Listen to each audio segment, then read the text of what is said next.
எல்லாம் வல்ல அல்லாஹுவின் நல்லடியார்கள். அல்லாஹு தாலா அவனுடைய மார்க்கமான சத்திய இஸ்லாத்தை நமக்கு கொடுத்திருக்கிறான். இந்த மார்க்கத்தை ஒரு மனிதன் பின்பற்ற வேண்டும் என்று சொன்னால் முதலில் இந்த மார்க்கத்தை சரியாக படிக்க வேண்டும். இந்த மார்க்கமே நமக்கு எப்படி தரப்பட்டிருக்கிறது என்று சொன்னால் ஒரு இல்மாக, கல்வியாக தரப்பட்டிருக்கிறது. இஸ்லாம் என்பது ஒரு இல்ம். இஸ்லாம் அல்லாஹ்வுடைய மார்க்கம், சத்திய மார்க்கம். அல்லாஹ் மனிதர்களுக்காக அல்லாஹ் கொடுத்த மகத்தான வாழ்வியல் நெறி. இது எல்லாமே உண்மை. ஆனா அடிப்படையா இஸ்லாம் எதுவா நமக்கு தரப்பட்டிருக்குன்னு சொன்னா ஒரு இல்மாக, ஒரு கல்வியாக நமக்கு தரப்பட்டிருக்கிறது. இந்த கல்வியை பற்றி அல்லாஹ் குர்ஆன்ல சொல்லும் போது சொல்லுகிறான், ரப்பி ஜித்னி இல்மா, இறைவா எனக்கு கல்வி ஞானத்தை நீ அதிகப்படுத்துவாயாக என்று அல்லாஹ்விடத்திலே பிரார்த்திக்க சொல்லுகிறான். என் இறைவா எனக்கு கல்வி ஞானத்தை அதிகப்படுத்து. மார்க்கத்தை கற்றுக்கொள்வது ஒவ்வொரு முஸ்லிமான ஆணின் மீதும் பெண்ணின் மீதும் கடமை. இன்றைக்கு நம் பிள்ளைகள் படிக்கக்கூடிய எத்தனையோ பள்ளிக்கூடங்கள், அரசு பள்ளிக்கூடங்களோ தனியார் பள்ளிக்கூடங்களோ, எந்த பள்ளிக்கூடம் சிபிஎஸ்இ ஸ்கூல்ல இருந்து சாதாரண கார்ப்பரேஷன் கவர்மெண்ட் ஸ்கூல் வரைக்கும் நம் பிள்ளைகள் படிக்கிற பாடத்திட்டங்களில், படிப்புகளில் குஃபுரும் ஷிர்க்கும் நுழைகிறது. அதாவது அது நுழைந்து விட்டது. அந்த குஃபுரும் ஷிர்க்கும் நம் பிள்ளைகளுடைய உள்ளத்தில சென்று சேர வேண்டும் என்று திட்டமிட்டு இன்னைக்கு இந்தியாவில் இருக்கக்கூடிய எல்லா மாநிலங்களிலும் இருக்கக்கூடிய அத்தனை கல்வித்துறைகளிலும் மதவாத சங்பரிவார அந்த தீய சக்திகள் கல்வித்துறையில் ஊடுருவிவிட்டார்கள். அவர்கள் ஊடுருவாத துறையே கிடையாது. கல்வித்துறையில் ஊடுருவி அவர்கள் எதை சார்ந்திருக்கிறார்களோ, எந்த ஷைத்தானுடைய வழியை பின்பற்றுகிறார்களோ அந்த ஷைத்தானுடைய வழியை கல்வியின் மூலமாக நம் பிள்ளைகளுக்கு புகுத்தி அதை புகுத்த வைக்கிறார்கள்.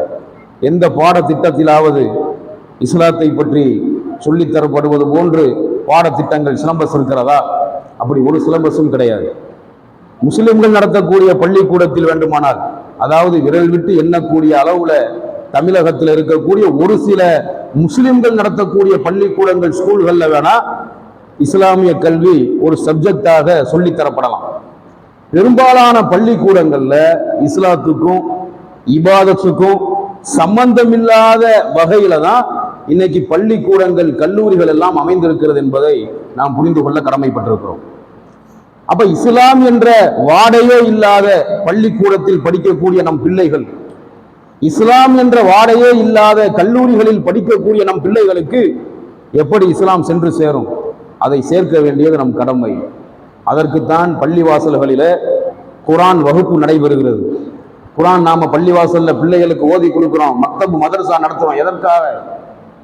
சென்டர் ஒன்று, தாவா சென்று என்று ஒரு சென்டரை ஆரம்பித்து இஸ்லாத்திற்கு வந்த பிள்ளைகளுக்கு மார்க்க கல்வி கற்றுக் கொடுப்பதோடு விருப்பப்பட்டால் முஸ்லிம் பிள்ளைகளும் வந்து படிக்கலாம் என்ற ஒரு அனுமதியை நாம் அறிவித்திருக்கிறோம். எதற்காக?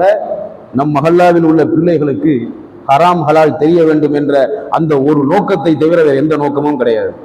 பள்ளிக்கூடம் லீவு விடுகிறது, அரையாண்டு தேர்வு, முழு ஆண்டு தேர்வு, காலாண்டு தேர்வு, விடுமுறை என்று விடுமுறை விடப்படுகிறது. அதற்கெல்லாம் நம் பிள்ளைகள் ஆசைப்பட்டார்கள் என்பதற்காக வெளியூர்களுக்கு கூட்டி செல்ல நாம் ஆசைப்படுகிறோம். சுற்றுலா தலங்களுக்கு நாம் கூட்டி செல்கிறோம். அது கூட்டி செல்வது தவறல்ல, கூட்டி செல்லலாம். அதை விட முக்கியமானது இந்த விடுமுறை நாட்களை பயன்படுத்தி நம் பிள்ளைகளுக்கு மார்க்கத்தை சொல்லிக் கொடுக்க வைப்பது. விடுமுறை நாட்களில பிள்ளைகளை மார்க்க படிப்பு படிக்க வைப்பது மிக முக்கியமானது. ஒரு சிறுவன் இந்த முன்னால் உட்கார்ந்து இருக்கிறானே, இவனுடைய தந்தை அப்துல்லா போன வருடம் இஸ்லாத்துக்கு வந்தார். அவருடைய மனைவி பிள்ளைகள் இஸ்லாத்துக்கு வரவில்லை. போன வருடம் இஸ்லாத்திற்கு வந்து நம்மிடத்திலே மார்க்க கல்வி படித்தார். அவருடைய குடும்பத்தார்கள் யாரும் அவருக்கு ஒத்துழைப்பு கொடுக்கவில்லை. மனைவி வாழ முடியாதுன்னு சொல்லிட்டாங்க, மறுத்துட்டாங்க. அல்லாஹ்ட்ட துவா செஞ்சார், மார்க்கத்தில் உறுதியா இருந்தார். குடும்பம் கைவிட்டுருன்னு சொல்லி இங்கேயே திரும்ப வந்தார். அல்லாஹ்வுடைய அருளால் அப்துல்லாவுடைய மனைவி இஸ்லாத்தை ஏற்றுக்கொண்டார். அவருடைய 2 பிள்ளைகள் இஸ்லாத்தை ஏற்றுக்கொண்டார்கள். இந்த சிறுவன் விடுமுறை என்பதால் 10 நாட்கள் நம்ம தாவா சென்டருடைய ரூமிலே தங்கி மார்க்க படிப்பு படித்துக் கொண்டிருக்கிறான். காலையில் கேட்டேன், உனக்கு உங்க அம்மா ஞாபகம் வரலையாப்பான்? எனக்கு அதெல்லாம் வரல, எனக்கு படிக்கிறதுல ஆர்வமா இருக்கு. இதுதான் மார்க்கத்தை கற்றுக் கொடுக்கக்கூடிய வழிமுறை. நம் பிள்ளைகளுக்கு இப்படி மார்க்கத்தை புகுத்த வேண்டும். நம் பிள்ளைகளுக்கு இப்படி, என்னுடைய பிள்ளைகளும் உங்களுடைய பிள்ளைகளும் மார்க்கத்தை இப்படி படித்தால் அவர்கள் மார்க்கத்தில் ஹராம் ஹலாலை பேணக்கூடியவர்களாக இருப்பார்கள். ஹராம் ஹலால் இருந்தால்தான் இந்த உலகத்திலும் நாம் வெற்றி அடைய முடியும், மறுமையிலும் வெற்றி அடைய முடியும். ஹராமை விட்டு விலகி இருக்க வேண்டும், ஹலாலான காரியங்களை செய்ய வேண்டும். அது இருந்தால் தான் நாம மறுமையில வெற்றி அடைய முடியுமே தவிர, நம்முடைய வாழ்க்கையில ஹலாலான வாழ்க்கை இல்லை என்று சொன்னால், ஹராமான செயல்கள் நம்மிடத்திலே இருந்தது என்று சொன்னால், மறுமையில் நாம் நஷ்டமடைய வேண்டிய நிலைமை ஏற்படும். எல்லாம் வல்ல அல்லாஹு ரப்புல் ஆலமீன் நம்மையும் நம்முடைய சந்ததிகளையும் நரகத்தை விட்டு காப்பாற்ற வேண்டும். மார்க்க அறிவு இல்லாமல் ஜாகிலியாக்களாக வாழ்வதை விட்டு அல்லாஹ் நம்மை காப்பாற்ற வேண்டும்.